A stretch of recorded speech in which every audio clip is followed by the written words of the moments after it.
For several years we dreamed of getting into the Chernobyl exclusion zone, and now, our deeds allowed us to get out of Lugansk to Pripyat. This long-awaited day has arrived. So, here we are at the entrance to the city of Pripyat. The radiation here is quite high. Yes, especially there. It's the northern trail. The dosimeter there was just dying, winking at us. Here it is advisable not to go, especially along the roadsides, because they won't let you back. As soon as we arrived at the goal, in the exclusion zone, we did not even know where we should go, to the Ark or to the observation deck of the 4th block, and we started our journey from the ghost town of Pripyat. We are starting. Here, it really feels different. No matter how many documentaries I have watched, they do not convey the atmosphere that reigns here. Walking through the streets of Pripyat, one gets the feeling that someone still lives here and hides from me. But we haven't seen anyone yet. of course, it's hard to believe, but it's kind of like the city center. Not really. Our center is Sportivnaya Street. Now I will show you how it looked.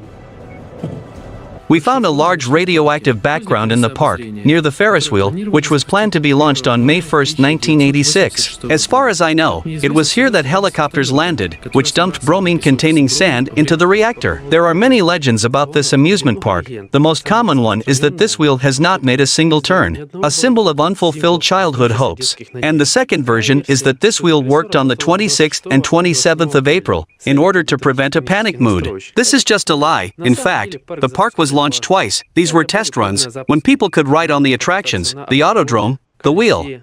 Then we went to the famous ladle, from which strong radiation emanates. Because of this, school children love to climb there. We were a little concerned that we have one dosimeter for 2 Bella, and it has a large error.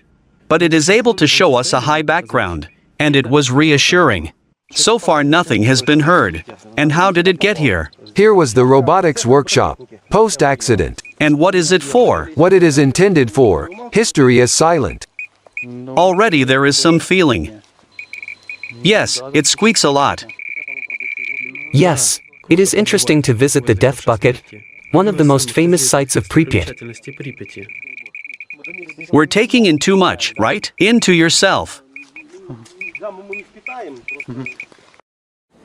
Then we went to the third school. At the entrance to the school, we felt the frozen spirit of the Soviet Union, posters, toys, inventory, all things of that era. And we see how nature slowly but surely takes its toll. These are steps, a tree has grown on them.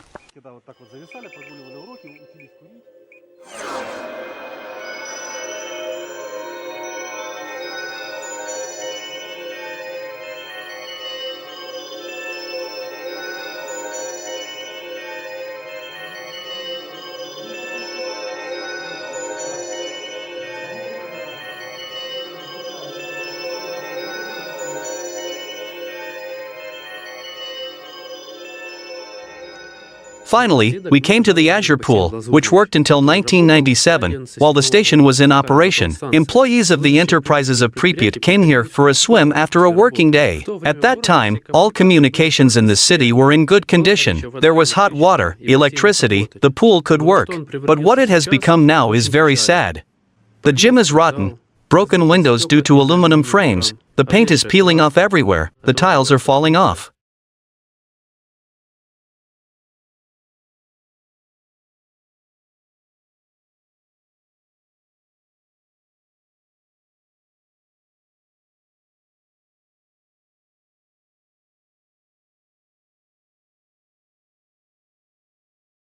I will show you.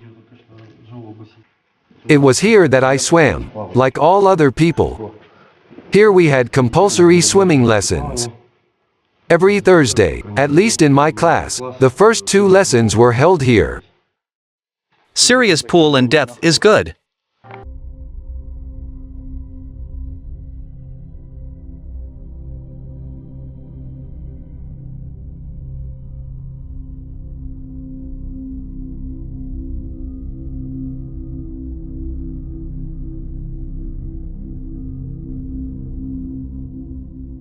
Now we will visit the observation deck of the 4th power unit. And also look at the unfinished 5th and 6th power units, and show how you can lure a 120-inch catfish to the surface.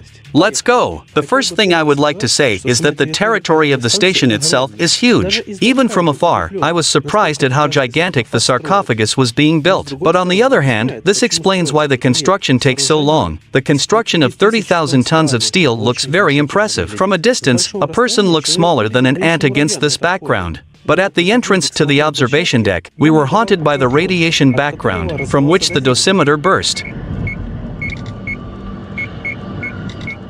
We are at the famous observation deck. As they explained to us, the object is carefully guarded. Supposedly everything cannot be filmed in a row. But they didn't tell us that it was forbidden to shoot, so we filmed everything. It looks, of course, very large scale. There is nothing to say. The background here wasn't that big, only 300 units, but the source wasn't the soil, but the shelter itself. A distance of almost 1,000 feet saves us, therefore, the walls of the shelter emit radiation quite strongly, approximately 1,400 units and above. And why is it so strong? The shelter can't cope. Shelters have never been airtight, hence so strong. But let's not stop here. Let's go look at the giant catfish.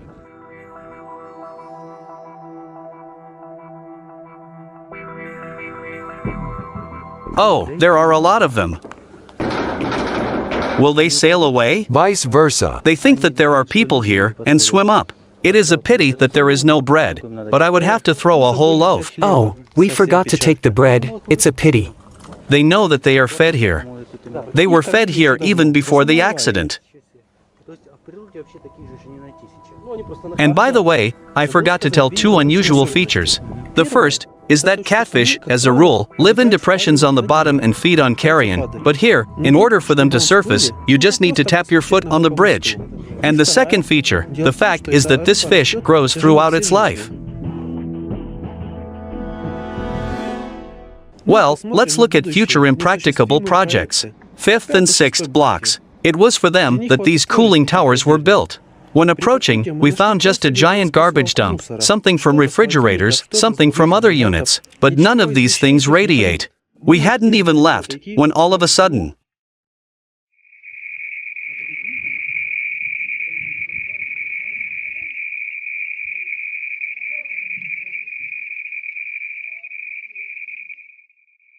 somewhere something strongly radiates.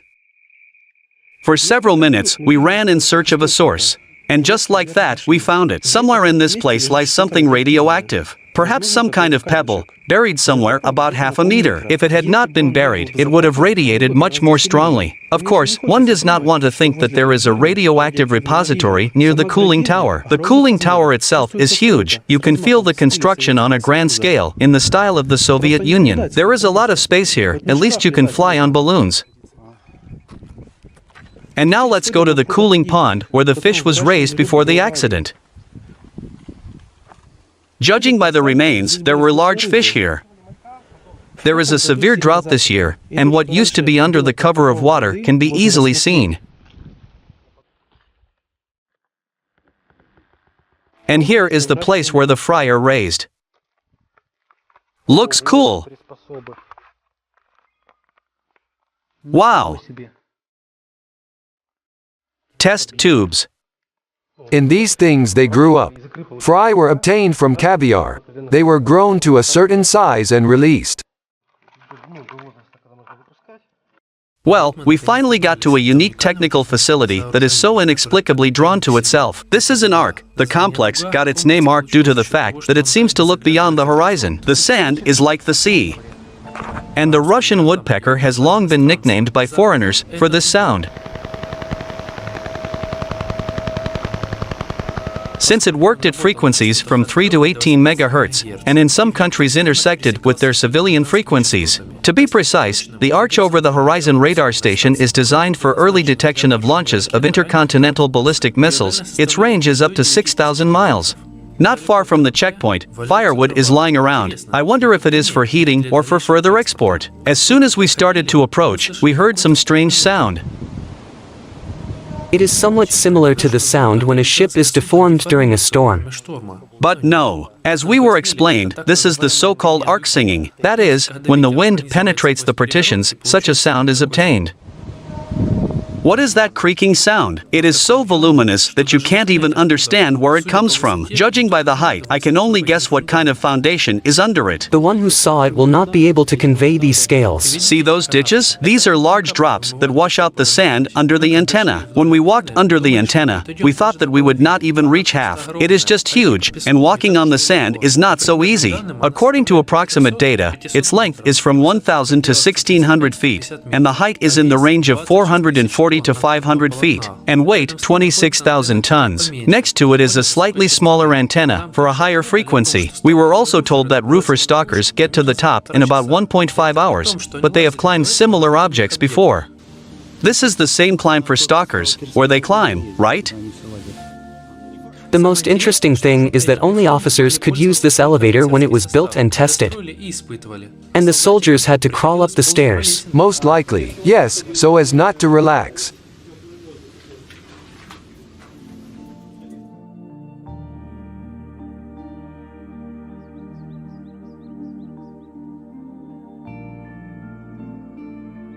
Let's not ride the elevator. Now let's see what kind of elevator was here and what its carrying capacity is. Here, the start of the elevator, for 2 people. Only 2 officers probably got in. There is a 6th point here, even heating. If I'm not mistaken, according to the worm gear, the elevator did not rise like in ordinary entrances. Sasha, there are a lot of them. This is lift number 3. The mechanism was interesting. Here, these are the rollers themselves, which they held, and so it rose. Everything is very, very, very interesting. But unfortunately, we are quite limited in time. Passing here, we saw just an unimaginable number of tracks. That is, people regularly walk here, and there is an impression that they just trampled here, for the sake of good photographs, for the sake of material. There is sand here. It's just that the antenna itself is perfectly visible from this side.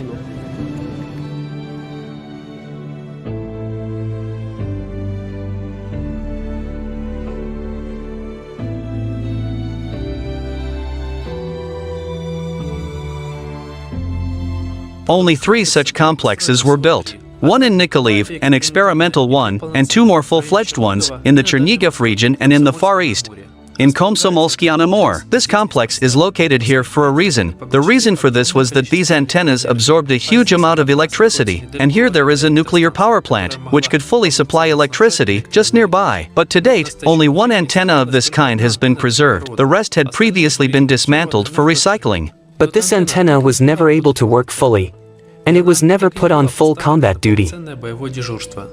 By the beginning of 1986, it had been slightly modernized. Tests were scheduled for November, but an accident that occurred in April thwarted all plans. Since the ventilation and cooling system sucked in radioactive air, all the equipment was taken to Komsomolsk-on-Amur. After some time, new ways of detecting missiles were found. The radar station was outdated. But you are probably wondering why no one has so far cut this antenna into scrap metal, and the reason is very simple. It is strictly forbidden to demolish the antenna by demolition, since during an explosion and when it falls, it raises a huge amount of radionuclides into the air, and hiring climbers to dismantle it is unprofitable. Even though someone is constantly stealing and taking something out, we found something to look at on the territory of the radar system. Sometimes there are mountains of equipment. Communication centers with their length are somewhat reminiscent of the subway. Yes, just look at the length. There is a corridor of such magnitude that you can even arrange races.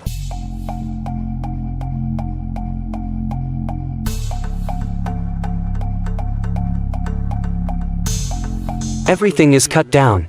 What for? To make it easier to throw out. Throw out? I don't know, but I think so. Thinking out loud. Is there something blocked here too? It looks like it. There are fire boxes about every 100 meters.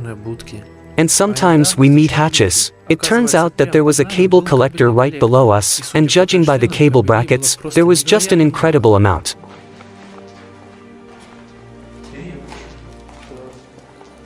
This is probably a techie's paradise. For us, yes. It's radio cards. Do you want a photo? There is a total of 1.5 gigabytes of memory. Yes, very little.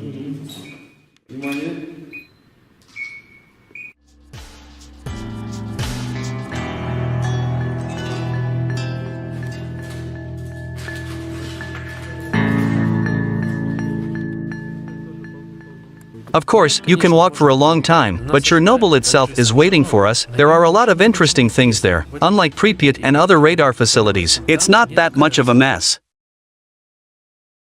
We will talk and hear stories from an eyewitness of the events, Alexander Sirota, which took place in April 1986. He, like no one else, will be able to convey what the situation was in the city when the accident occurred. And why did you run exactly to the medical unit? Something out of the ordinary was happening. It never happened. Yes, this has never happened before. When I went to school, I already noticed some oddity. Irrigation trucks drove around the city. I don't know, about 20 to 30 ambulances. Is this the same medical unit? Yes. And then there was a group of people. And on stretchers they brought people into the core.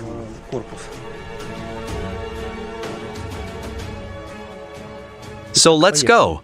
At first, we were interested in how things are now in the Seja, and how the situation is controlled. In all former settlements we will see booze. There are special systems. They monitor around the clock. Around the clock? Do they monitor gamma? Not only that, they also monitor the gamma background. There is a gamma sensor, and there is also a system that, roughly speaking, collects air into itself like a vacuum cleaner. Dust is deposited on the filters. They are removed and constantly monitored in the laboratory. Does the special service usually come? Of course. This network covers the entire exclusion zone. Data from it is publicly available on the website. We can even check ourselves. Yes, we will also go. There is a scoreboard on the post office building. There was a fire here recently. Was the background crazy? In fact, no, fires occur in the exclusion zone. Over the entire existence of the zone, this has ceased to be something extraordinary. Not critical. Yes. Just like outside the zone. Wherever there are forests, there are forest and steppe fires.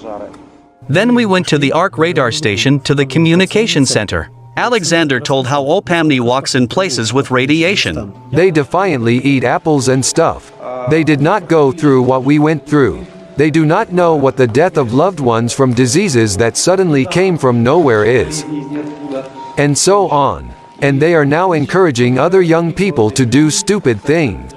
And it's very annoying. And I understand that I can't influence this. If a person is young, then I won't be able to put it into his head if he hasn't lived it. They know that people have died here. For example, we talked about the basement with the firemen. This is the clothes of people who died in a short time from very high radiation panels. They know it's very radioactive there. This is one of the dirtiest and most dangerous places available today. It is more dangerous only inside the object itself. And they climb there, without protection, even without some kind of primitive. The main criterion for measuring the radioactive background for them now is a comparison with a transatlantic flight. But in fact, any sane person understands that it is impossible to come up with a more delusional comparison. Being at the epicenter of events, where radionuclides lie, almost all of which were, in fact, in the fuel. And they simultaneously inhale it all and say that it is as safe as flying in an airplane. But not everything is so bad. Alexander also said that there are other, illegal visitors to the zone, who are gradually restoring some objects. There are those who come to Pripyat and restore inscriptions. All sorts of old ones. For example, the famous inscription, "Let the atom be a worker, not a soldier," on the building. This inscription was dismantled in 1986. But the boys came and restored it overnight. They picked it up from the street. There are huge letters, fixed them on the building, and now there is this inscription. Now let's fast forward to the events that took place on April 26, 1986, in the morning.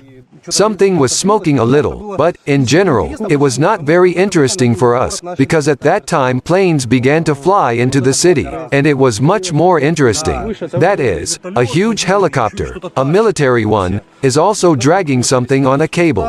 And then we immediately ran in that direction from the bridge where we saw helicopters landing.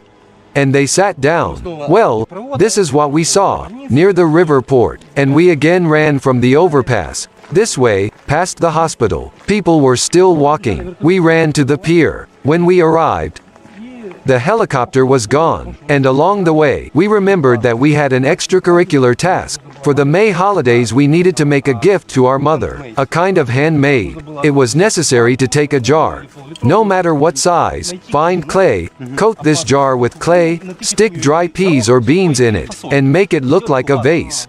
And we decided, since we are already here, let's go and collect clay. Well, so we did, smeared like hell in this clay. Then I went home when it was time for the end of the lesson. I came home, all dirty, in clay. Of course I didn't tell my mother that I skipped classes. I made a gift to her. You can't do that, otherwise the surprise would be ruined. Therefore, on the go, a version was invented that we had a community work day at school. And by this time, my mother was already aware that something quite serious had happened at the station, and that it was not recommended to go out into the street and let the children out. And she was very indignant why in one school the children were not allowed to go outside, but in ours they decided to arrange a cleanup day. She locked me up and went to investigate. Were you very worried when you realized that their information would not converge? For 3 to 4 minutes I was very worried, and then they threw a pebble out the window. You saw, I lived on the 2nd floor. I went there, one of my friends was walking there, and we started Facebook, like I'm in the window, and they're on the street. And in general, I quickly forgot about what happened there. And then helicopters began to fly over us again. The boys ran to watch, and I was wildly jealous. But as I understand it, my mother didn't get there, because she probably heard something, met someone, and went to the Palace of Culture, trying to get through to the station to find out what happened there. Was there any information? No information was given. That is, the information came only from people who were there and saw something. But no one could assess the scale, even those who were supposed to. Just because such accidents never happen, and people were taught, by specialists, that an accident at the Chernobyl nuclear power plant is practically impossible, especially a radiation one. It is in principle excluded. About an hour later, there was a knock on our door. The representative of the Housing and Communal Services said, well, he knocked on all neighboring rooms at the same time, and very briefly said that we had to prepare for a temporary evacuation. There was a fire at the station, we needed to take essential things, and we would be taken out for 3 days to a tent camp near Pripyat, just in case, like a security measure. The situation is under control, that nothing terrible has happened. This is done just in case as part of civil defense exercises. More or less like this. Look, another important moment. It was around 4 to 5 o'clock on April 26th. That is, he says, prepare for evacuation. What are you doing? You take what you need and go to the entrance. Passport, documents, some things. Of course, all the residents of our entrance gathered there, discussing among themselves what happened at the station. Right there, children played in the sandbox. Helicopters flew right there. I asked my mother for leave, and my friends and I went to the stadium, nearby. After a while, my mother catches up with me, returns me, scolds that I ran far away, and we are for an hour and a half near the entrance, on the street. For understanding, the evacuation began only at 2 o'clock the next day. The accident happened on the night of the 25th to the 26th, and the evacuation on the 27th at 2 p.m. The readiness for evacuation is almost 100%. In terms of transport, for all the necessary manipulations, it was already ready somewhere by 9 o'clock in the evening. They only waited for the command. The command did not arrive. That is, the people who came, their task was, ideally, to come and say, close the windows, close the doors, cover all kinds of cracks with damp rags and sit and wait for further orders. The bus would pull up and you would get off. Yes, it would greatly reduce the dose that people receive. And in general, many suffered from radiation? Did you get hurt somehow?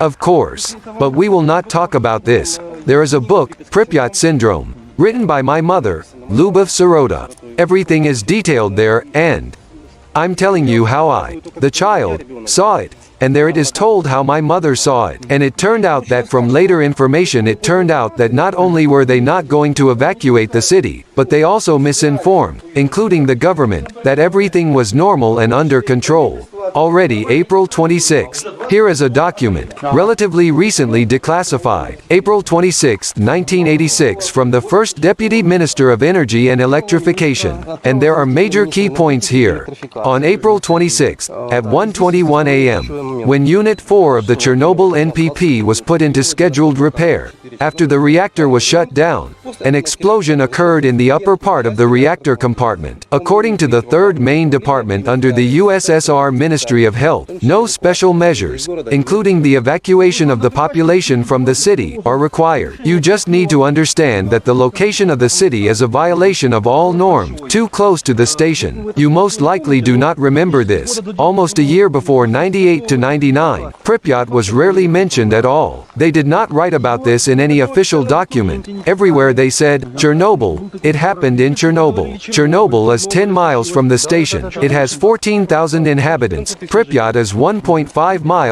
and 50,000 people. That is, it was very easy to give apartments somewhere on Sakhalin, as far as possible from here. It's on that side. There, right? Cranes are visible, over there on the horizon. And what's that? There, the cargo port, they are still standing. There's a yacht club, and so on. Here are the photos. This is a view of the other side before the accident. This is a reclaimed sandy massif for the 6th microdistrict. It is currently one of the largest burial grounds in the city. The so-called point of temporary localization of radioactive waste, Sandy Plateau. Furniture, refrigerators from those apartments are buried there. But as it turned out later, the evacuation did not solve all the problems. People were drawn to their hometown.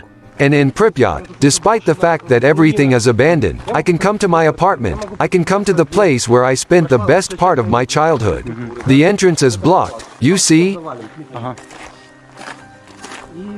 In a certain sense, it even gives some advantages over people who have nowhere to return to.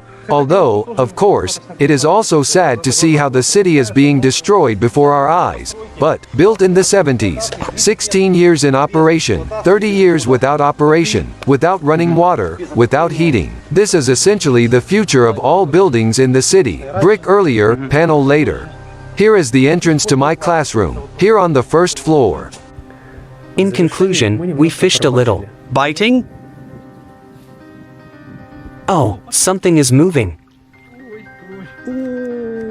First fish today. Somewhere around 7 minutes we waited for it. Such a fish, small of course. We won't cook it, so, well, come here. Fish, don't eat our camera. The fish wants to eat. It seems to me that in my hands it already did not want to eat. Well, fish. You jump on your own. Come on, gas it up.